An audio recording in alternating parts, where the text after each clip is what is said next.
A racist passenger tried to have him removed until he shut her down with 2 words. The hum of conversation fills the air as passengers shuffle down the narrow aisle of Flight 237, stowing their bags, adjusting their seats, and settling in for the 3-hour journey from Dallas to Philadelphia. Daniel Briscoe doesn't rush. He moves with the ease of someone who's done this more times than he can count. Late 30s, sharp suit, quiet confidence. He blends in, yet there's something about him that makes people take a second look. Not because of who he is, but because of what people assume about him. As he reaches seat 3A, he places his leather carry-on in the overhead bin, fastens his seatbelt, and exhales. A rare moment of stillness. No field work, no investigations, no bureaucratic headaches.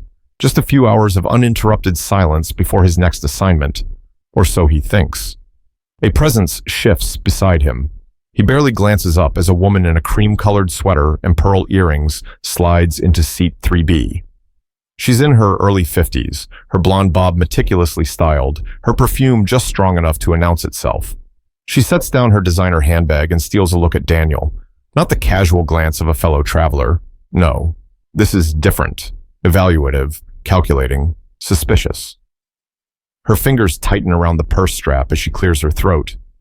"You must be in the wrong seat," she says, her voice edged with something that isn't just curiosity. Daniel turns his head, slow and deliberate, meeting her eyes with an expression that's unreadable. Calm, but not passive. Aware, but not reactive. "I don't think so," he replies, pulling out his boarding pass. 3A. She hesitates, blinking rapidly as if recalibrating. Then with a tight smile, she murmurs, "Oh, I see." But the way she shifts away from him, pressing herself against the armrest like she's trying to create more space, says everything she doesn't. Daniel doesn't react. He's seen this before. 100 times, in 100 different ways. He adjusts his watch, leans back, and closes his eyes. The plane hasn't even left the gate yet, and he can already tell it's going to be a long flight. But Margaret Whitman isn't done yet. The plane door seals shut with a mechanical hiss. Flight attendants weave through the aisle, securing overhead bins, checking seatbelts. The captain's voice crackles through the speaker, announcing a slight delay before takeoff. Daniel keeps his eyes closed, arms relaxed on the armrest.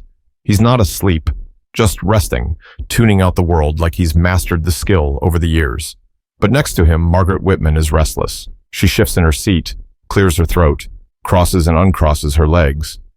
A few minutes pass before she exhales sharply and turns her head toward Daniel, her voice deliberately polite, but carrying the forced cheerfulness of someone barely masking discomfort. "So, are you traveling for business?" Daniel opens one eye, glancing at her.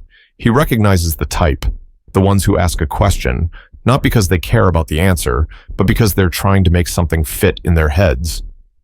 "Yes," he says simply. She nods too quickly, pursing her lips. "Oh, what do you do?" "There it is! The fishing!" Daniel could give her the full answer, tell her about his years in law enforcement, his current role in federal investigations, but something tells him it won't matter. He considers shutting it down with something vague. Consulting. Government work. Something that won't invite more conversation. But before he can decide, Margaret shifts tactics. "You know, I almost missed this flight," she says, with a little forced laugh. "I had to switch last minute.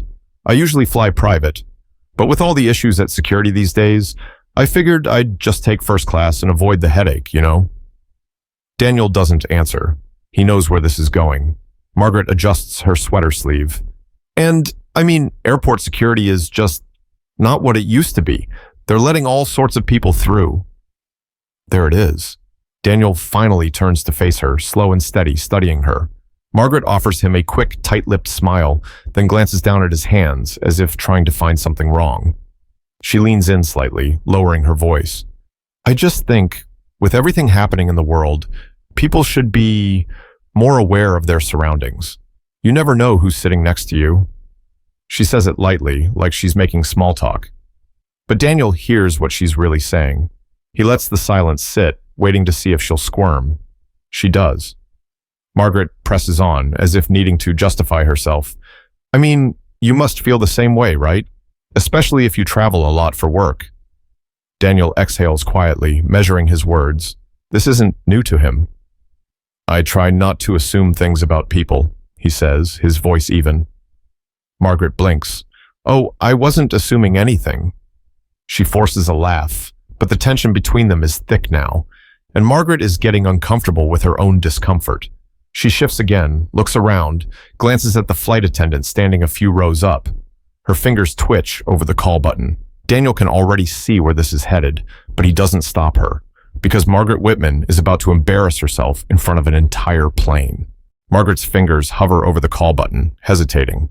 It's like she's trying to decide whether she's being reasonable or paranoid. But the moment she glances at Daniel again, his broad shoulders, his composed expression, the way he isn't scrambling to prove anything, her mind is made up. She presses the button, a soft chime. Across the aisle, a few passengers glance up. The flight attendant, a young woman with dark brown hair pulled into a neat bun, makes her way over, offering a polite but curious smile. Everything all right, ma'am? Margaret shifts in her seat, smoothing her sweater. I just have a little concern. The flight attendant's brows lift slightly. A concern? Margaret glances at Daniel like she doesn't want to say it in front of him. Could I speak with you privately? The attendant hesitates but nods. She leans in slightly. Is there an emergency? Margaret lowers her voice, but not enough. The rows ahead and behind can hear every word.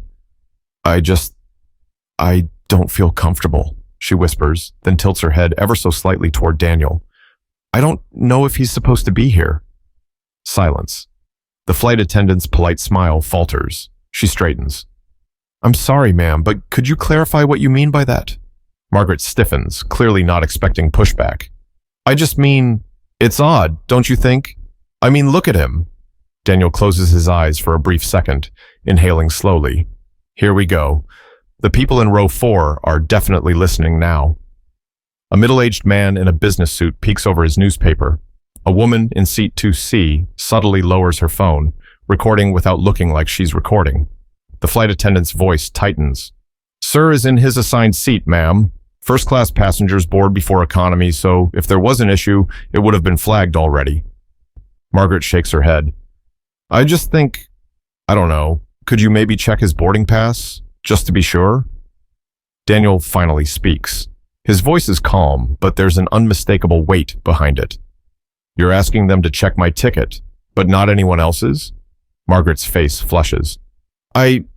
That's not what I... A man in row 5 lets out a quiet chuckle. Oh, lady, you really want to do this right now? Margaret whips around, eyes darting to the small crowd now tuned into her performance. She hadn't expected an audience. The flight attendant, now visibly annoyed, turns to Daniel. Sir, I apologize for this. You're obviously fine. Margaret doesn't like that. She doubles down. I don't see why you're getting defensive. I just think it's better to be safe than sorry. You hear stories all the time about... Daniel exhales sharply. He could argue. He could call her out for exactly what she's doing, but he doesn't. Instead, he reaches into his jacket pocket and flips open his FBI badge. The entire row goes silent. Margaret stares. Her mouth opens, then closes. Every last ounce of confidence drains from her face. The flight attendant stiffens, blinking at the ID before looking back at Margaret. Daniel tilts his head slightly. Do you feel safer now? Margaret freezes. She's gone pale. The man in row 5 whistles low under his breath. The woman in 2C? Oh, she's definitely recording now. The flight attendant clears her throat and straightens. Well, that certainly clears up any concerns. Margaret doesn't say a word. She just stares at the badge, then at Daniel, then at the badge again. Then, without another sound, she slowly turns toward the window, pressing herself against it as if she could somehow disappear. The flight attendant nods at Daniel respectfully. Let me know if you need anything, Agent Briscoe. Daniel doesn't react, doesn't gloat, doesn't need to. He just closes the badge, tucks it back into his pocket, and leans back in his seat like nothing even happened. But Margaret? She doesn't move a muscle. Margaret is still staring out the window, her face stiff, her fingers laced tightly in her lap. Her entire body is tense, like she's bracing for some kind of impact. But the only thing hitting her right now is the weight of her own embarrassment. The passengers around her? Oh, they're still watching. Some are smirking, some are shaking their heads. And that woman in seat 2C? Yeah, she's not even pretending anymore. Her phone is fully angled toward Margaret now. The flight attendant gives Daniel a nod before stepping away. The air between row 3 and row 4 is thick. Not with fear, not with anger, but with realization. Margaret finally gets it. She hadn't just misjudged Daniel. She'd made a fool of herself, publicly. Daniel, meanwhile, hasn't moved, hasn't said a single extra word. He just sits there, utterly calm, as if her paranoia hadn't just exploded into a full-blown spectacle. Margaret can't take it anymore. She shifts slightly, clearing her throat. I wasn't accusing you of anything, she mutters, not quite looking at him. Daniel doesn't answer. She swallows. I was just being cautious. You know, in today's world, you can't be too careful. Silence. Margaret waits, probably hoping Daniel will ease her shame, let her off the hook. He doesn't. Finally, she huffs a little. I'm sure you understand that. This time, Daniel turns his head, slow, measured, and when he speaks, it's not loud, not angry, just clear. Ma'am, his voice is even. I investigate actual threats for a living. Margaret blinks. Daniel leans in slightly, just enough so she hears him and only him. So believe me when I say, he pauses, watching her. People like you are not the ones keeping this country safe. Margaret stiffens. Her mouth opens like she's about to argue. Defend herself. Say something to make this feel less humiliating, but before she can, the man in row 5 lets out a loud laugh. Damn, that's the coldest thing I've ever heard. Margaret shuts up real quick. Daniel doesn't say another word. Doesn't need to. He reaches into his pocket, pulls out his noise-canceling headphones, and slides them on like this conversation never even happened. Margaret? Oh, she won't be recovering from this anytime soon. The plane starts taxiing, the engines rumble, and Margaret finally learns what it feels like to sit in her own discomfort. The plane levels off at 35,000 feet, cruising through the sky as the seatbelt sign blinks off. Passengers stretch, flight attendants begin their rounds, and the quiet hum of conversation fills the cabin again. But in row 3, silence. Margaret hasn't moved. She sits stiffly, arms folded, her entire body radiating the kind of discomfort that no amount of legroom can fix. Across the aisle, row 4 is still buzzing. The man in 5C chuckles again, shaking his head. The woman in 2C? Oh, she's still recording, pretending to scroll through her phone like she's not capturing every second of Margaret's slow-burning humiliation. The flight attendant from earlier returns, carrying a tray with a glass of water, but she doesn't stop at Margaret's seat. She sets it down gently on Daniel's tray table. Compliments of the cabin crew, sir. Daniel doesn't even blink. He just slides off his headphones, gives a small nod, and takes the glass. Margaret? She looks 1 second away from combusting. She exhales sharply, finally breaking her silence. Well, this is ridiculous. Nobody responds. Margaret glances around, eyes darting between passengers. She's waiting for someone, anyone, to back her up. No one does. The woman in 2C tilts her head slightly, watching Margaret like a scientist observing a failed experiment. The man in 5C just shakes his head again, muttering, "Lady, just stop." Margaret turns back to Daniel, grasping for control. I wasn't trying to be offensive, she says, voice clipped. I was just doing what any cautious person would do. Daniel slowly lifts his glass of water, takes a sip, doesn't respond. Margaret shifts again. You're really not going to say anything? Daniel finally looks at her. His face is calm, unreadable.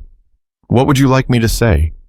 Margaret opens her mouth, then closes it, because she doesn't have an answer. The weight of the moment finally settles in. She had tried to humiliate him, to make him seem less than. And now, the entire plane had watched her be the fool instead. Daniel picks up his headphones again, slipping them over his ears without another word. Conversation over. Margaret finally gets the message. She slumps back in her seat, staring at the seat back in front of her, lips pressed tight. For the first time on this flight, Margaret Whitman is out of things to say. The flight continues. Drinks are served, overhead screens flicker with in-flight entertainment, and the tension in row 3 settles into something quieter, but not forgotten. Margaret doesn't speak again. She keeps her eyes locked forward, her posture rigid, but the way her fingers drum against her knee, the way she swallows hard whenever someone glances her way, she knows. She knows she was wrong. She knows she just turned herself into a cautionary tale. And worst of all, she knows there's a video of it, because when the plane finally touches down in Philadelphia, phones are already lighting up with notifications. People murmur, scrolling through their screens. Row 4 chuckles quietly. And the woman in 2C? Oh, she's smirking, probably drafting the perfect caption for whatever clip she just uploaded. Margaret grips her purse, eyes darting around like she wants to sink into the seat. She moves quickly, trying to be the first to grab her bag from the overhead bin. But Daniel doesn't rush. He unbuckles his seatbelt at his own pace, standing up smoothly. Collected, untouched, unbothered. Margaret steals one last glance at him. Maybe she's looking for a way to fix this, an opening to save face, but Daniel doesn't give her one. Instead, as he grabs his bag, he turns to her just for a second, and all he says is one simple sentence. Do better. Nothing more, nothing less. Then, without another glance, he steps into the aisle and walks away. Margaret? She stays frozen in her seat, grappling with a reality she never saw coming, because this wasn't just about one bad moment. This was about who she had been her whole life. And now, the whole world was about to see it too. Prejudice isn't just about hate. Sometimes it's about fear, ignorance, and unchecked assumptions. Margaret thought she was protecting herself. She thought she was looking out for safety.